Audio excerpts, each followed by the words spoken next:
Nós estamos, né, com a participação de uma pessoa aí muito especial, uma das idealizadoras da campanha, né, de combate à violência doméstica por meio da sinalização do X vermelho, né, a doutora Maria Domitila, que está aqui com a gente.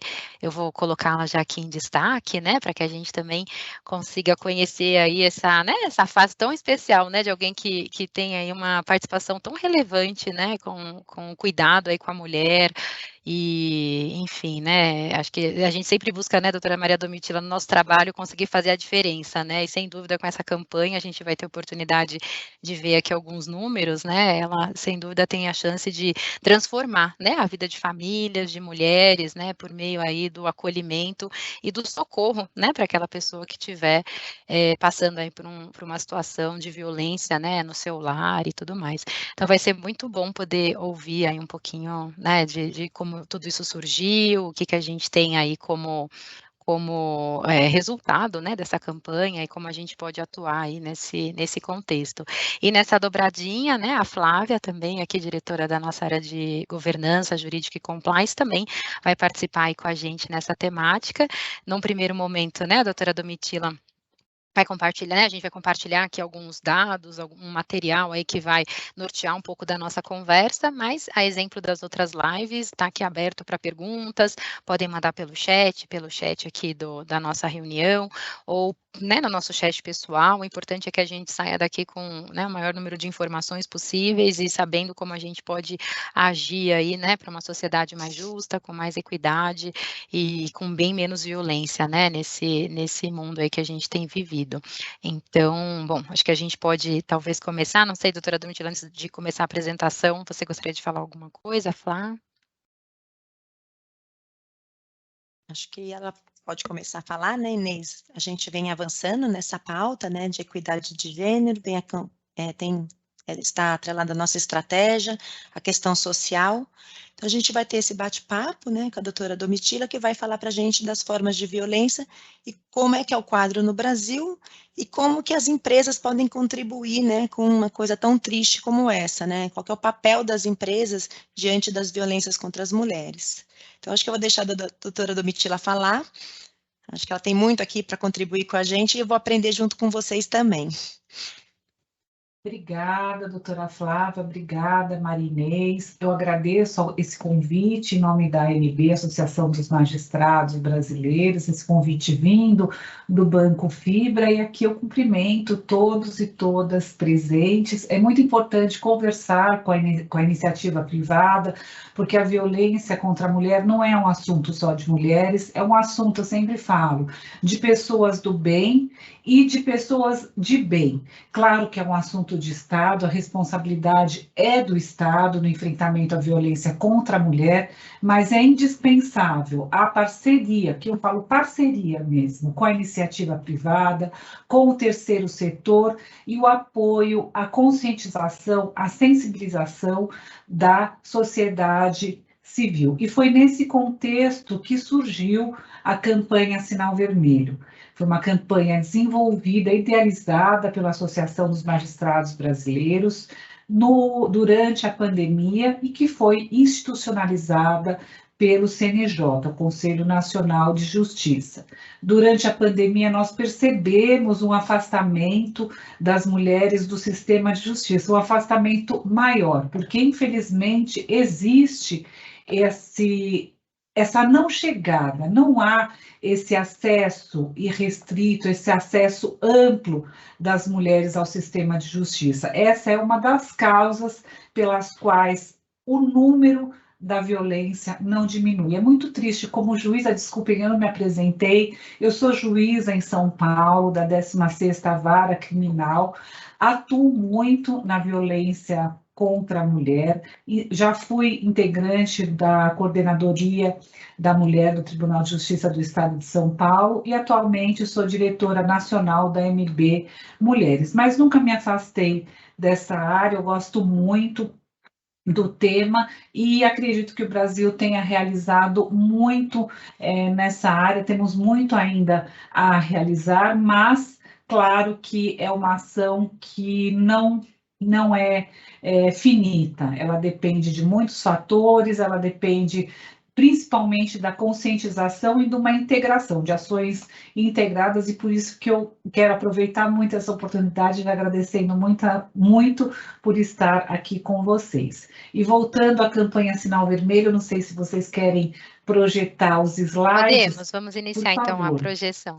Essa campanha Sinal Vermelho, ela surgiu durante a pandemia porque nós percebemos um afastamento das mulheres do sistema de justiça. Esse sinal vermelho já é de conhecimento da nossa população, ele foi adaptado, é um sinal fácil, na palma da mão, que indica que a mulher está em situação de perigo. A violência contra a mulher, ela tem números, sim, nós juízes não gostamos muito dos números, mas é fato que no Brasil nós temos, além de nós sermos o 5º país do mundo onde as mulheres são mais vítimas de violência, é o 5º país onde se mais mata mulheres, uma mulher é morta a cada 6 horas e meia, 8 mulheres são agredidas por minuto, são 11.520 agressões por dia. O Brasil, em 2020, registrou mais de 1.300 feminicídios.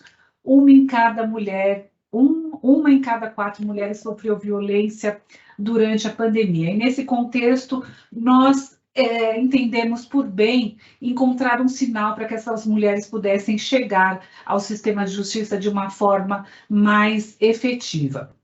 E no mapa, nosso mapa, esse mapa não foi aleatório, para mostrar que no Brasil inteiro as mulheres são vítimas de violência em razão do gênero. Às vezes um estado está à frente, outro está mais alinhado às políticas de enfrentamento, mas o Brasil é um país considerado violento no que diz respeito à mulher, e aqui eu falo mulheres, meninas. Sempre a pergunta se existe uma mulher que é mais vulnerável. Sim, claro, as mulheres negras, as mulheres que estão numa situação econômica mais vulnerável, as mulheres mais jovens também, as meninas, mas fato é que qualquer mulher pode ser vítima de violência em razão do gênero. Eu sempre falo que se a palestrante mulher não é vítima de violência em razão do gênero, ela conhece alguém muito próxima que é vítima de violência em razão do gênero, ou está falando para alguma mulher que é vítima de violência em razão do gênero, ou que conhece alguém muito próxima que é vítima desse tipo de violência. As violências são várias.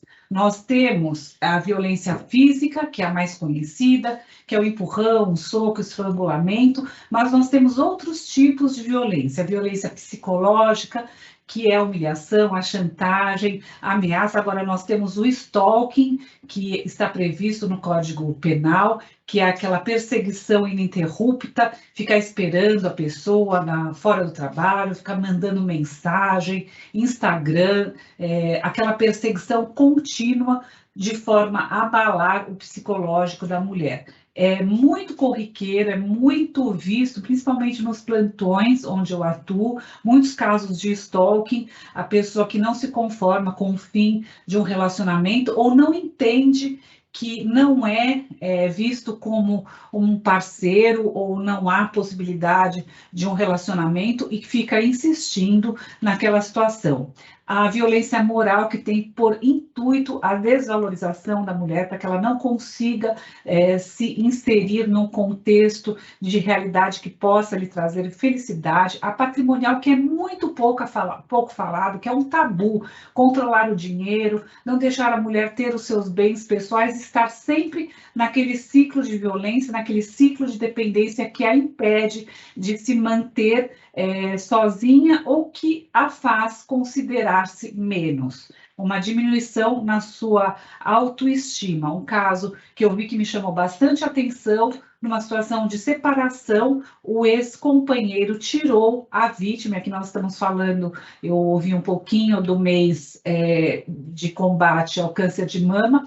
Ele tinha conhecimento, claro, de que ela estava passando por tratamento e ele tirou a vítima do convênio e ela não pôde continuar o tratamento, tinha câncer de mama e ela ficou sem o plano de saúde, um caso típico de violência patrimonial, dentre outros, quebrar todos os móveis da casa, assinatura de documentos para transmissão de bens, a violência política, que nós estamos passando por um período em que nós podemos falar bastante sobre isso, que é o impedimento de mulheres votarem em quem elas quiserem, evidentemente, e se apresentarem à população como opção de voto e depois exercerem os seus mandatos ou os seus cargos públicos de forma livre. E a violência institucional, que é o mau atendimento e também a mulher receber um mau atendimento e também de ocupar cargos de liderança no seu ambiente de trabalho. Bom, aqui nós passamos pelas formas de violência, porque são várias. Eu já falei um pouco sobre a campanha Sinal Vermelho. A nossa inspiração veio da Índia, onde as mulheres colocavam, e durante o período da pandemia, aqui sou eu, que diretora da MB Mulheres, atualmente estou como diretora, a nossa presidente, a Renata Gil, que é a primeira presidente mulher da Associação dos Magistrados Brasileiros em mais de 70 anos, nós somos as idealizadoras dentro da nossa associação da campanha Sinal Vermelho. E como eu dizia, nós trouxemos para o Brasil a ideia, após nós conversarmos com juízes de outros países, e uma juíza indiana nos contou do sinal vermelho, que elas colocam na mão, ao invés de colocar na testa, para afirmar que estão em situação de violência. E nós trouxemos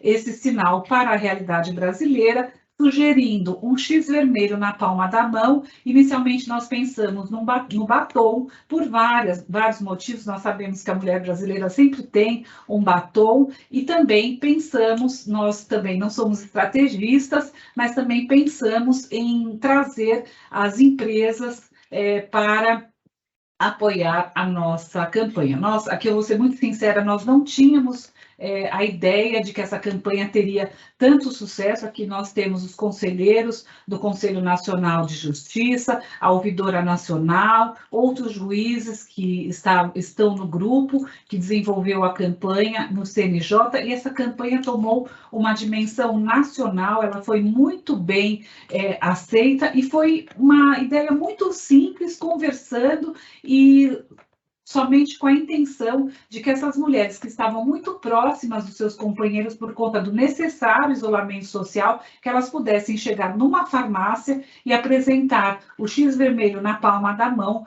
para que o atendente pudesse discar 190. E a campanha realmente é um sucesso, especialmente porque despertou a responsabilidade social, a solidariedade social, e fez com que as pessoas despertassem para a possibilidade de prestar auxílio a uma mulher em situação de violência. São mais de 10 milhões de pessoas impactadas pela campanha, a mídia também recebeu muito bem a campanha, e nós temos 18 milhões de pessoas alcançadas, mais de 20 mil seguidores no Instagram, mais de 6 mil seguidores, 6,5 mil seguidores no Facebook, são dados de abril de 2022. E aqui é muito importante o engajamento da iniciativa privada, porque nas próprias empresas, que hoje nós temos mais parceiros, como nós veremos a seguir, nós temos episódios de violência.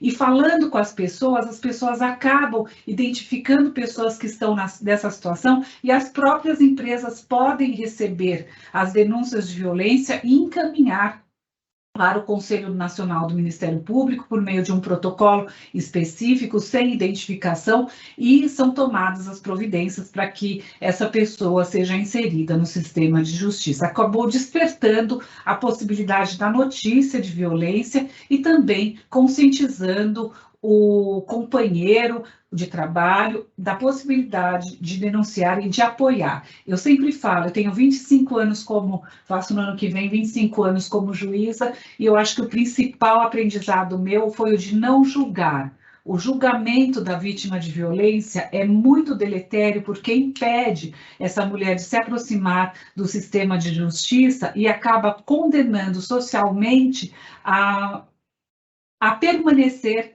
na violência. É muito triste. Então, nós, como integrantes de uma comunidade, temos que não julgar.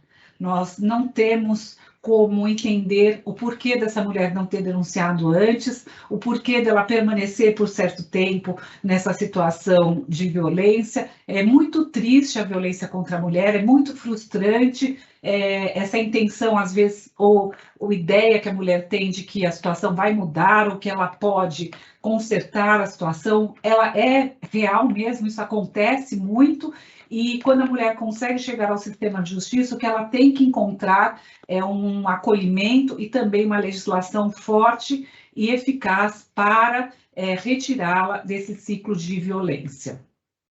Doutora Domitila, desculpe interromper, né, mas assim, acho que tem um ponto importante, né, que você comentou, que todo mundo pode denunciar, né, então essa campanha foi uma campanha criada, certo, para que a gente realmente não precise, para que qualquer cidadão, né, qualquer pessoa, ao visualizar, né, esse contexto que você trouxe aqui para a gente, todo mundo pode discar 190 e avisar, né, enfim, que tem uma pessoa presente, enfim, que precisa de ajuda, e aí a polícia dá a tratativa, né, o objetivo aqui não é que a pessoa dê tratativa a esse contexto, né, é sim que ela chame, né, a polícia, né, no caso, para que a polícia possa dar o encaminhamento à vítima, certo? Sim, é muito importante essa sua questão, Marinês, porque quando nós desenvolvemos o protocolo da campanha, a principal pergunta que veio das farmácias foi, mas quando nós chamarmos 190 da farmácia, porque a ideia era, a mulher chegou, apresentou o X vermelho na palma da mão, discou 190 de forma discreta, porque às vezes o agressor poderia estar junto, então discou 190, anotou, tentou anotar os dados da pessoa, porque às vezes a pessoa teve que ir embora, também a mulher teve que ir embora. Mas eu vou ter que ir junto? Não existe essa figura do comunicante ter que ir à delegacia ou ter que depois ser chamado ao fórum. A pessoa que é ouvida acerca do fato é a pessoa que presenciou a violência, a não ser que, claro, ela tenha visto a mulher ser agredida, ou ela conhece a situação por ter visto ou por ter tido conhecimento de uma forma específica, ela vai ser ouvida. Mas a pessoa que sabe do assunto e que comunicou não é levada à delegacia e tampouco é chamada como testemunha no fórum. Mas, conhecedora da situação, ela pode sim ligar no 190, ligar para o 190, ou ainda, quando for consultada por essa pessoa, o que fazer, enfatizar a importância da denúncia, porque muitas pessoas perguntam, mas eu não devo me meter porque não é assunto meu, mas a pessoa fala, acha que eu devo briga do caso, né, de casal não se mete, né, doutora Domitila? Totalmente errado isso é algo que a gente fala muito, e vejam, não sei se tem lembrança, foi algo que me marcou muito, e eu acho que marcou muito as pessoas também, para mim, especialmente, a morte da juíza Viviane, há cerca de 2 anos atrás, na véspera de Natal. Uma juíza que tinha medidas protetivas de urgência, ela dispensou a escolta porque ela achou que ela poderia lidar com a situação. Não dá para lidar com a situação, no caso de violência, porque está numa situação de risco que às vezes a própria mulher não sabe que o risco é tão acentuado. Então, é uma situação que não dá para lidar pessoalmente. E algo que você falou que é muito importante também, a pessoa que está perto, um irmão, um amigo, um colega de trabalho, também não deve tentar resolver a situação pessoalmente. Por isso que há necessidade de chamar a polícia, de fazer com que essa pessoa ingresse na rede de proteção, no sistema de justiça, porque não é algo a ser resolvido particularmente, algo a ser resolvido pelo Estado. Então, nós temos que desenvolver campanhas e desenvolver políticas públicas para que essa mulher consiga denunciar e, quando denuncia, receba uma resposta efetiva do Estado. Por isso que a parceria é tão importante para a informação, para como acessar o sistema de justiça e depois, quando acessa o sistema de justiça, receber o devido tratamento. Acho que tocou num ponto também que eu ia falar, né, Inês? A gente, como colegas de trabalho, aqui no ambiente de trabalho, acho que já foi adiantado aqui um pouquinho, né? Como é que a gente interferiria nesse aspecto, né? Sabendo que a pessoa sofre algum tipo de violência, mas que ela ainda não pediu ajuda, se existe de fato essa recomendação de ligar para o 90 ou não, tentar convencer essa pessoa mediante informação, mediante conversas, porque lembrando que no ambiente de trabalho é mais difícil, né, a gente adotar essa postura. Queria que comentasse um pouquinho sobre isso. 190 é para uma situação que está acontecendo, como acontece no nosso dia a dia. Sabemos um assalto, por exemplo, está acontecendo um assalto, invadir uma casa, uma criança que está sendo agredida, uma mulher que está sendo agredida, qualquer episódio de emergência, um incêndio, o que nós fazemos? 190. O que é diferente da campanha Sinal Vermelho? A Polícia Militar desenvolveu um procedimento operacional padrão, o POP, para a campanha Sinal Vermelho. Eles sabem como agir, eles sabem que vai ter nos estabelecimentos parceiros o nome anotado, CPF anotado, ou a pessoa não estará lá e deixou alguns dados para que ela possa ser identificada. Agora, numa outra situação que aconteça na empresa, o que pode ser feito? Pode ser anotada a denúncia num protocolo, que depois nós podemos conversar sobre isso, e deixar esse protocolo para que seja preenchido e encaminhado ao Conselho Nacional do Ministério Público para que as providências sejam tomadas. Pode ser iniciada a investigação, essa pessoa pode ser chamada para conversar, para receber esclarecimentos sobre a violência sofrida, e não é o caso de ligar 190, porque não é uma emergência, não é uma situação que está acontecendo naquele momento, a não ser que receba, olha, está acontecendo isso com a nossa colaboradora, é uma situação emergencial, aí sim, claro, liga 190, ou uma situação que está acontecendo naquele momento na empresa. Tem muitos episódios, quando eu falo da violência patrimonial, muitos episódios de agressores que vão até a empresa e causam um constrangimento na porta da empresa, inclusive para que a mulher perca o seu emprego e retorne ao ciclo de violência. Isso sim seja uma ligação a 190, mas são situações específicas, e também tem o número 180, que pode ser utilizado para que a mulher receba informações, receba instruções em como agir se está num contexto de violência. São situações diferentes. Então, sempre lembrar que 190 é para emergência, para a violência que está ocorrendo, para que ela receba aquele imediato socorro. Muito bem, doutora, obrigada, né? Assim, também, de novo, a gente, né, eu aqui, a Flávia, a gente está fazendo as perguntas e tudo mais, né? Temos aqui o material, mas fiquem todos aí à vontade. Legal.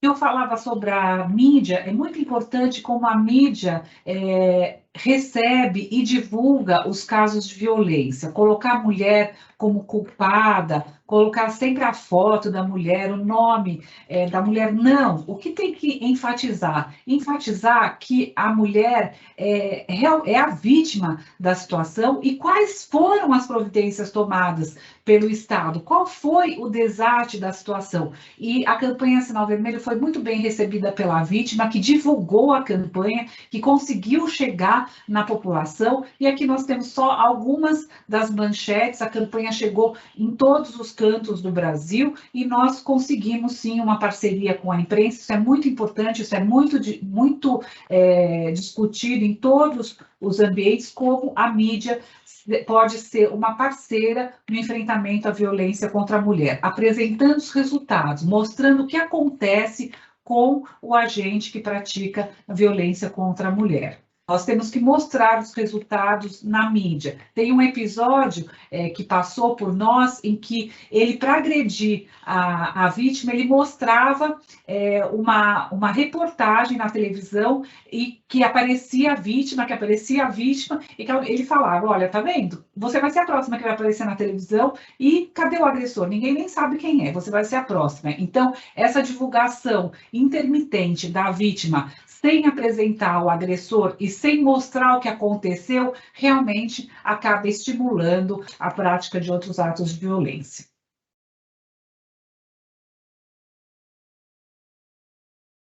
Aqui o sinal vermelho no Cristo Redentor, que foi um símbolo da nossa campanha, e nós tentamos aproveitar todos esses espaços para conscientizar a população, e assim nós vamos seguindo, tentando nos aproximar de todos os espaços. Como magistrada, é claro, essa necessidade de aproximação da população até para os esclarecimentos é muito importante, e claro que a campanha Sinal Vermelho foi uma oportunidade que nós tentamos aproveitar, inclusive nesse momento da campanha Sinal Vermelho. Nós temos uma população que não teve acesso à mídia, então nós tentamos nos aproximar de outras formas também, e esse também é um fato. Muitas mulheres afastadas do sistema de justiça por falta de acesso à internet, por isso que os parceiros também nos ajudaram achando outras soluções, por impressão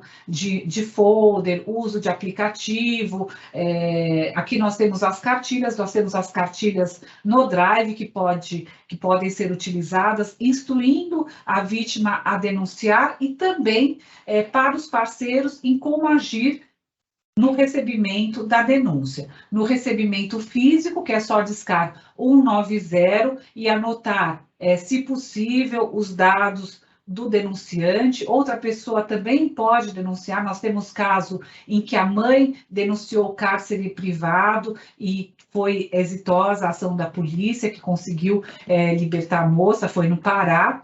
E também a pessoa pode denunciar, no caso dela, o nosso primeiro caso foi em São José dos Campos, e a própria vítima fez a denúncia na farmácia. Então, nós temos o material está à disposição do banco. Aqui é um formulário nacional de avaliação de risco, é algo muito específico, só para também dizer que nós temos os mecanismos próprios do sistema de justiça para entender qual é a situação de violência. E aqui só que uma questão interessante, que é a questão da arma de fogo, que muito tem se falado sobre a arma de fogo, e esse formulário nacional de avaliação de risco tem um campo muito específico que pergunta à mulher, é o item 13, se o agressor tem arma de fogo em casa. E, diante da resposta a esse questionamento, o juiz já poderia antes, mas se torna mais específico, determinar a apreensão da arma de fogo. Isso tem sido bastante útil, principalmente nos plantões, porque é uma informação a mais que pode evitar um outro episódio e até mesmo um feminicídio com uso de arma de fogo. E esse formulário nacional de avaliação de risco, ele foi estabelecido, foi agora instituído por lei, para auxiliar os juízes, as juízas, na apreciação da medida protetiva de urgência. Não sei se vocês já ouviram falar das medidas protetivas de urgência. Eu costumo dizer, não só eu como outros juízes também, a maioria, acho, dos juízes que trabalham com violência contra a mulher, que a medida protetiva de urgência é o coração da Lei Maria da Penha, porque ela pode impedir que mal pior aconteça, principalmente o feminicídio. Então, ocorrida uma violência, ocorrida uma agressão, a mulher pode pedir uma medida protetiva de urgência, que são, principalmente, o afastamento do lar e a proibição de algumas condutas, proibição de contato, proibição de aproximação, proibição de frequentar alguns lugares, pode pedir a separação de corpos, pode pedir a guarda provisória de filhos menores, pode pedir até mesmo alimentos provisórios. Essas medidas, elas podem ser determinadas de pronto pelo juiz, e elas acabam evitando que esse ato de violência seja reiterado. As medidas protetivas de urgência, elas são muito importantes, e se elas forem descumpridas, o agressor pode ser responsabilizado criminalmente por um único crime previsto na Lei Maria da Penha. A Lei Maria da Penha não prevê crimes, ela só prevê situações, é muito complexo, não vou falar sobre isso, mas ela tem um crime só, que é o descumprimento de medidas protetivas de urgência, que está no 24A, e ela pode dar causa à prisão preventiva. O descumprimento da medida protetiva de urgência pode dar causa à prisão preventiva. Então, é muito grave o descumprimento da medida protetiva de urgência. Gente, mas ainda assim tem quem descumpra medida protetiva de urgência, talvez porque não acredite que isso vai acontecer, ou porque esteja na própria intenção da pessoa reiterar no ato de agressão contra a mulher. Por isso que a nossa lei deve ser muito rígida, no sentido de trazer efeitos para o descumprimento dos seus dispositivos de repressão. Eu ouvi um promotor falar que a repressão é uma forma de prevenção.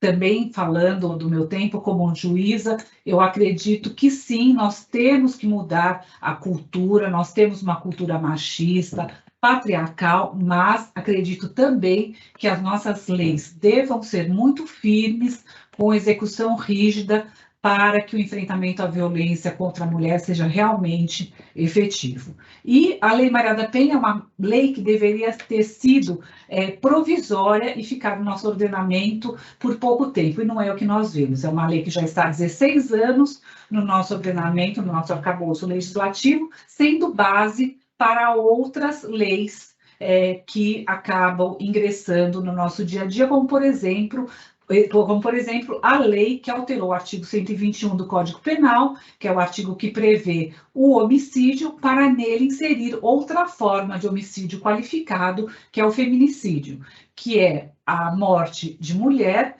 em razão do gênero. Quer dizer, né, acho que então é esse lado que a legislação também tem ficado cada vez mais robusta, né, assim, para proteger, Sim. né, doutora Maria Domitila? Então, assim, a necessidade de fato se conhecer e combater, né, enfim, ajudar aí a vítima, né, nesse processo. Claro que nós não gostaríamos de ter essa legislação robusta, nós não gostaríamos de ter a Lei Maria da Penha. O Brasil foi condenado pela Corte Interamericana à edição da Lei Maria da Penha por conta da leniência do nosso Poder Judiciário no julgamento das duas tentativas de feminicídio praticadas contra a Lei Maria da Penha. E por isso nós temos essa legislação. É o ideal? Não é o ideal, mas na medida em que nós temos esse número alto de violência contra a mulher, nós temos que tomar as providências. As providências são uma mudança cultural, uma participação da sociedade civil, da iniciativa privada, do terceiro setor do enfrentamento à violência e, claro, uma legislação robusta com previsão de execução das penas de forma igualmente forte. Eu espero que um dia eu não fale mais sobre como enfrentar a violência contra a mulher, e sim como nós erradicamos a violência contra a mulher. E aqui, como a doutora Flávia falou ao início sobre a equidade, é a discriminação que causa a violência. Então, ações como essa, nesse mês tão importante, falar sobre a equidade é o que, ao meu ver, vai nos fazer colher os frutos e ver os efeitos, porque onde há discriminação, efetivamente há violência. É nisso que nós temos que insistir, discriminação de todas as espécies, para que essa discriminação não gere a violência e que nós não tenhamos que trabalhar mais nisso.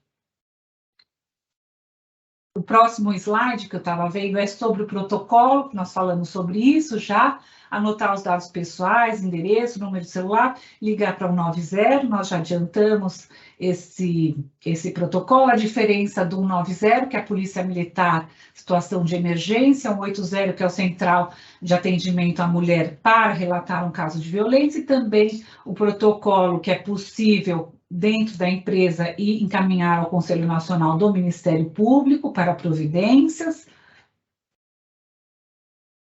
Aqui a gente fala bastante do 190 para acentuar que em situação de emergência é 190 mesmo, que é o mais efetivo.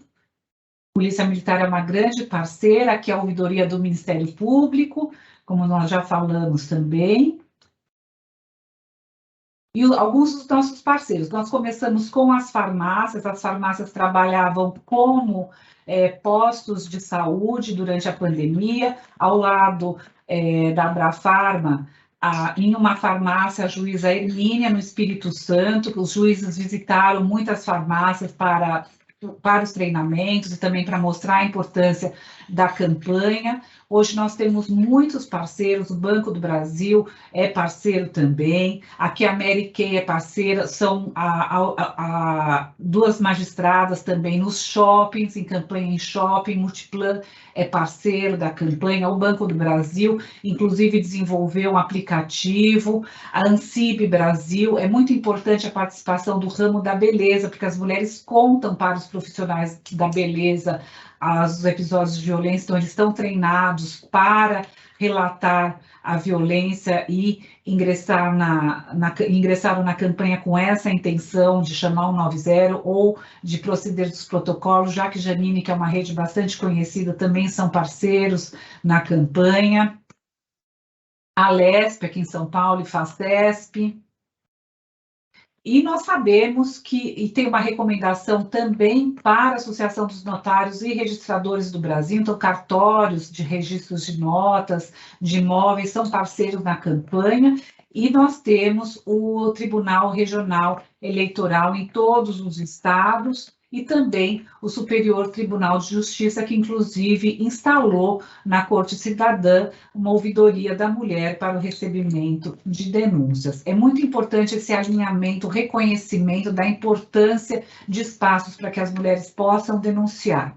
É uma questão de reconhecer que nós temos altos índices de violência contra a mulher e também se apresentar para providências. O ministro Barroso, à época presidente do TSE, obrigada. Apresentando sinal vermelho, a APAS, Associação Paulista de Supermercados, queriam ter entrado na campanha ao início, mas nós sabíamos que precisaríamos de mais tempo para desenvolver a campanha, mas hoje estão integrados à campanha também. A Amazon também é integrante como parceira da campanha.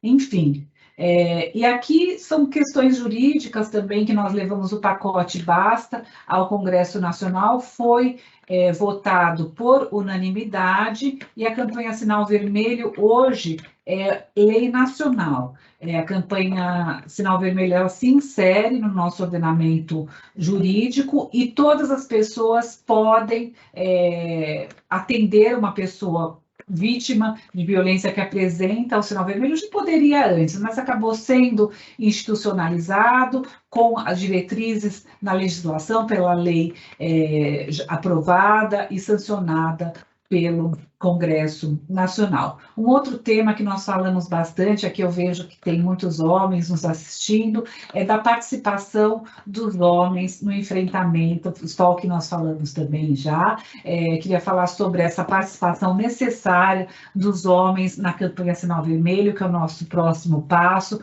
Nós temos muitos juízes e muitos representantes dos parceiros que são homens e que reconhecem a necessidade de participação efetiva no enfrentamento à violência contra a mulher. Então, aqui eu agradeço também a presença dos homens, contando muito com o apoio, porque os homens também são filhos de mulheres, têm filhas, têm irmãs, têm esposas, amigas, e sabem como é duro conviver com essa questão da violência contra a mulher. E, além disso, e aqui eu falo para todos e todas, a violência contra a mulher causa prejuízos financeiros, culturais, sociais muito grandes para o nosso Brasil.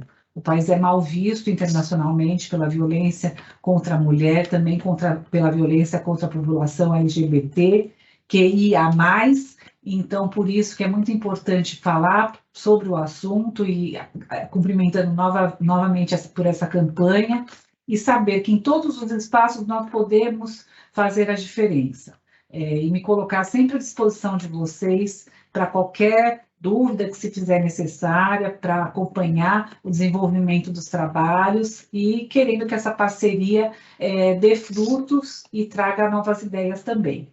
Eu queria nessa semana, doutora Maria Domitila, a gente conversou um pouquinho, né, também sobre esses papéis da família, né, a gente teve aí, né, da importância dos homens, né, nesse papel familiar em casa e tudo mais, e sem dúvida também nessa campanha, né, porque, né, como você falou, às vezes a gente conhece uma mulher, né, que já foi vítima de violência e tudo mais, e às vezes, né, você homem pode ter um amigo, né, que por algum comportamento, por alguma, né, algo, você perceba também, né, nesse sentido, e então é ficar alerta, né, nesse movimento familiar ali, né, porque pode ser um agressor, né, então você, acho que tendo uma visão mais empática, né, das relações, de como as coisas acontecem, é de novo, não agir você como polícia, né, mas é realmente entender o contexto, né, que as pessoas vivem e como você pode ser um agente de solução de famílias, né, e tudo mais, porque a violência, ela destrói os lares, né, assim, aí a gente tem os filhos, né, enfim, é toda uma cadeia, né, que acaba sendo prejudicada quando situações como essas acontecem, né, nos lares aí do Brasil. Então, é muito, né, a participação do homem também é muito relevante, né, nesse processo. A gente tem que ter um olhar muito sensível mesmo. Além de juíza da 16ª Criminal, eu sou corregedora do anexo de crimes contra crianças e adolescentes.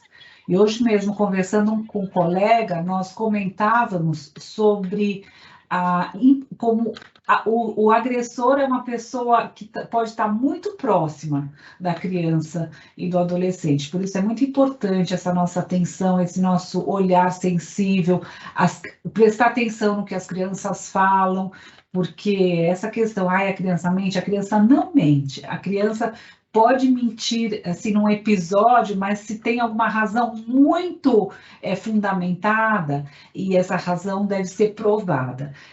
A gente estava falando sobre equidade aqui, e o Conselho Nacional de Justiça, eu trabalhei nele também, editou um protocolo de julgamento com perspectiva de gênero. E o que quer dizer isso? O processo que envolve uma vítima de violência em razão do gênero, ele deve ser olhado de uma forma determinada, com lentes de gênero, como se nós usássemos óculos diferentes para julgar, para processar aquela situação. Então, nesse contexto, a palavra da vítima tem altíssima relevância. E aqui nós falamos também da vítima criança, que ela não mente, ela não traz a mentira para o processo. E quando essa mentira ela se apresenta dentro de um contexto muito fácil de ser identificado. Então, nós precisamos escutar, nós precisamos olhar a situação de uma forma ampla, dentro de um contexto que se apresenta, porque realmente pode acontecer onde a gente menos espera. Acontecem assim, episódios são acreditáveis porque a gente vê, mas bem assim, não esperados.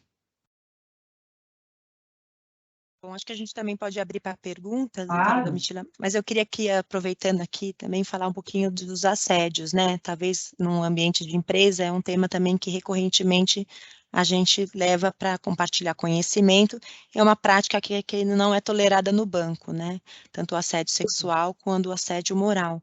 Queria que se pudesse comentar um pouquinho sobre essas práticas, né? Como que as empresas também estão se mobilizando para cada vez mais diminuir esse tipo de comportamento. O que a gente percebe é um empenho cada vez maior das empresas em desenvolver ações, desenvolver planos de conscientização e providências para que o assédio não ocorra. E o que a gente percebe também, quando conversam sobre isso, quando a gente tem algum pedido para palestra, é que para falar assim, antes era resolvido que ninguém falava nada, mas hoje não.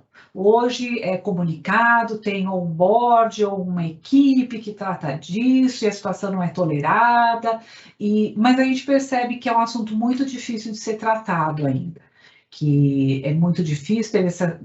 Esses últimos episódios que foram divulgados pela imprensa também acabaram conscientizando mais, e sempre tem aquela questão de um receio, ou de um descrédito à empresa, ou também de uma possibilidade da pessoa denunciar e ser prejudicada dentro da própria empresa. Então, esse é um ponto interessante, Então, quando nós da represália, e não né? A pessoa também que é só na iniciativa privada que isso acontece. Então, falando também do nosso lado, eu faço parte do GT de assédio, que fala sobre o assédio, no Conselho Nacional de Justiça. E nesse GT nós passamos as experiências, porque isso também acontece no ambiente público da mesma forma. Existe o receio de denunciar, existe o receio, existe a forma de de denunciar, para quem denunciar, se isso vai chegar, tem alguns tribunais que têm ações mais exitosas, tem outros tribunais que querem ter êxito, mas não sabem como.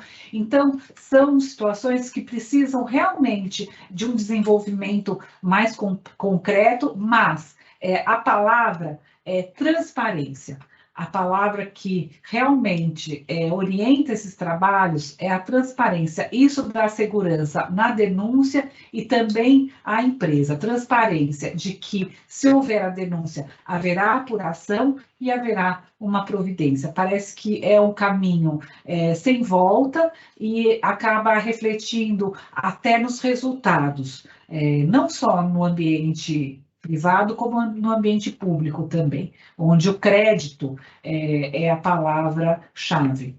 Nós precisamos do crédito da população no nosso trabalho e a iniciativa privada também precisa ser acreditada para que ela tenha clientes, né? Acho que o Will levantou a mão. Tem uma pergunta? Agora sim. Boa tarde, tudo bom, doutora Domitila? Boa tarde. Acho que só no contexto aqui do que você comentou, né, do papel do homem também, né? A gente percebe muitas vezes, e vamos falar aqui do ambiente corporativo, né? A gente aqui tem incentivado, né, inclusive disponibilizando as nossas ferramentas, né, canal de denúncia, sempre estimulando também, soltando comunicações, o nosso próprio mês da diversidade, né? Mas a gente percebe que muitas vezes, e no caso, vamos falar especificamente do assédio, né, à mulher, em situações de violência contra a mulher, o homem tenta desqualificar, né, essa questão. E como que a gente, eu tô perguntando o papel de homem, né? Quando que eu posso, às vezes, porque eu tenho um viés, né, inconsciente aqui já, às vezes, muitas vezes enviesado, o homem entende que aquela situação, não é bem isso. Qual que é o papel do homem? Então, como que ele pode identificar de forma correta essas situações, que a gente possa comunicar e que realmente, de verdade, possa agregar valor, né? E salvar, de repente, a pessoa de uma situação que ela está sendo exposta, e muitas vezes é na casa dela, né? E chega no trabalho e a gente não consegue identificar da forma adequada. Então, Will, lembra quando eu falei que nesses anos eu aprendi a não julgar? Porque eu também já julguei. Então, eu me lembro de um plantão, eu adoro fazer plantão. Ontem eu até fiz no feriado, né? Porque no plantão aparecem situações, assim, inusitadas. Então, aparece eu lembro, nesse caso específico, não foi meu julgamento, mas foi algo que marcou muito. De um colega, não vou falar se foi homem, se foi mulher, e que me falou, olha, Domi, deixa eu te falar uma coisa, bem hoje, no dia do meu plantão, apareceu um caso, há 18 anos que ela está nessa situação, bem hoje que ela resolveu aparecer aqui, ó, você que gosta disso, você que resolve. Eu troco por... E assim, eu até falei, ainda bem que ela fez isso, né? E passou para mim. Porque foi uma data que aquela mulher resolveu e falou, não, hoje eu vou sair, hoje é o meu dia que eu vou conseguir falar o que está acontecendo comigo. Por quê? Por que a gente tem que julgar? Ela não falou aquela situação? Coloca no papel aquela situação e ajusta, segue o protocolo e toca para frente. Não é a gente que tem que julgar a situação.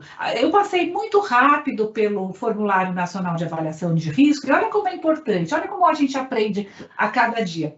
Por que o Formulário Nacional de Risco Formulário Nacional de Avaliação de Risco é importante? Porque ele traz perguntas muito objetivas, que eu passei muito rápido, fui logo para o artigo 13, que achei que vocês iam se interessar mais por ele. Ele faz várias perguntas, e nas respostas das perguntas, a gente consegue ver muito bem qual é a situação da mulher. Então, o agressor já ameaçou você ou algum familiar? Aí já praticou alguma dessas agressões? O agressor tem alguma doença mental? O agressor já descumpriu alguma medida protetiva anteriormente concedida? Aí tem algumas perguntas, se ele já agrediu o cachorro de estimação, se ele é violento no trabalho. E eu já fiz alguns desses formulários mentalmente em algumas situações. Esse é um formulário até que a empresa pode fazer, pode ver esse formulário e pode usar esse formulário dentro do seu canal de denúncia, para que a pessoa possa preencher com relação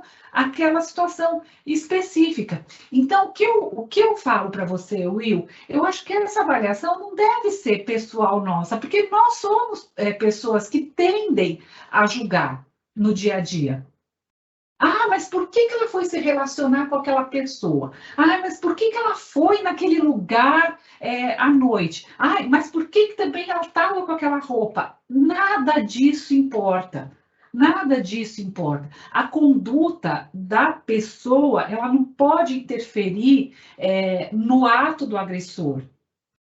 E isso também é muito falado quando tenta-se desvalorizar a palavra da vítima. Tem cada episódio, assim, episódios muito graves, de agressões muito sérias, e que na frente a pessoa fala, não, mas ela me bateu, não, mas ela me xingou, não, mas ela me traiu com o vizinho, e com a pessoa, assim, numa tentativa de feminicídio, casos gravíssimos. Então, qual é a postura? A postura é de adotar o protocolo e seguir para avaliação pelas autoridades competentes dentro do âmbito adequado.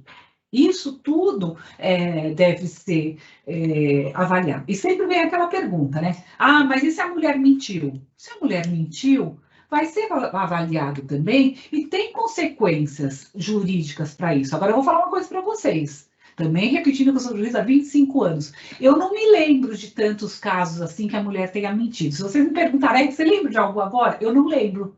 Eu não lembro de um caso que a mulher tenha mentido. Eu até tento lembrar, mas eu não me lembro de um caso, de um episódio assim. Eu lembro de um caso, toda vez que falo, agora eu lembrei de um caso, mas que eu também não sei o final. Mas que eu desconfiei, era uma carta precatória vinda de outro lugar, que eu cumpri, e que eu tive uma desconfiança de que a história não estava muito ok, instruí o processo e devolvi. Mas não é algo corriqueiro. Nós temos essa legislação porque realmente existe um descompasso nas relações, no que diz respeito a poder. Então, nós temos essa ilusão, essa visão distorcida, e nós precisamos de uma legislação, pelo menos por hora, que seja mais protetiva à mulher. Acho que então, queria agradecer a todos, queria também agradecer a Rafaela, saber que ela deixar, né, aqui público, mais público ainda do que a gente vem falando, que pode contar com a gente sim, que a gente tem alguns canais oficiais, tem o canal da mulher, que aqui a nossa área de pessoas atende, a gente também tem um canal externo, que é totalmente independente, então se a pessoa não quiser se identificar, o sigilo é 100% garantido, e acho que a gente tem que falar do assunto, porque a gente não fala do assunto e acho que o assunto não existe, né, então, mas quando a gente abre os ambientes e fala do assunto, a gente dá oportunidade para esclarecimentos e também para que as pessoas que estejam passando por alguma situação dessa, ou que conheçam uma pessoa nessa situação, tenham a coragem, né, de conversar, porque é conversando que a gente vai se entender. E acho que é uma questão cultural, né, doutora? Acho que não é uma coisa que do dia para a noite muda, né? A gente vem aí de uma sociedade machista, né? As mulheres mesmo, em muitos casos, são machistas, né? Se sentem, né? Eu que fui a culpada, né? A gente não teve tempo de falar um pouco dessa fala, mas a gente sabe que também existe esse tipo de comportamento, mas a gente deixa aí para uma segunda oportunidade, em razão do tempo. Agradecer todo mundo do Fibra que participou aqui do nosso bate-papo e, obviamente, a doutora Domitila, né? Que fez esse projeto maravilhoso e que teve aí, né? A generosidade de compartilhar com a gente na sua agenda, que é tão corrida, 1 horinha do seu tempo. Então, queria agradecer a todos.